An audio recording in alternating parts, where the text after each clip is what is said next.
বাংলাদেশের নতুন সরকার শপথ নিতে পারে মঙ্গলবার।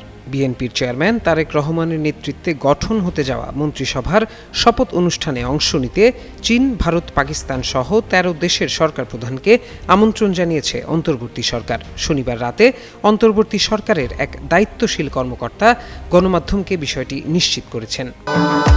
ভবিষ্যৎ হোক নিরাপদ, বিনিয়োগ হোক বিশ্বস্ত, আর আমার পছন্দ সল্ট বে।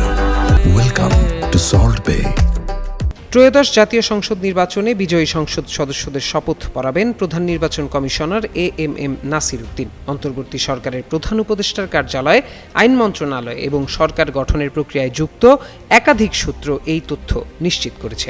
নতুন সরকারের শপথ অনুষ্ঠানকে কেন্দ্র করে দেশি বিদেশি অতিথিদের উপস্থিতি নিশ্চিত করতে কূটনৈতিক পর্যায়ে যোগাযোগ অব্যাহত রয়েছে বলে গণমাধ্যমকে জানিয়েছেন সংশ্লিষ্টরা। একই সঙ্গে অনুষ্ঠানকে ঘিরে রাজধানীতে নিরাপত্তা জোরদার করার পরিকল্পনাও নেওয়া হয়েছে। এর আগে ১২ ফেব্রুয়ারি অনুষ্ঠিত ত্রয়োদশ জাতীয় সংসদ নির্বাচনে ২/৩ বেশি আসনে জয়লাভ করে বিএনপি নেতৃত্বাধীন জোট। নির্বাচনের ফল ঘোষণার পর থেকেই নতুন সরকার গঠনের প্রক্রিয়া শুরু হয়।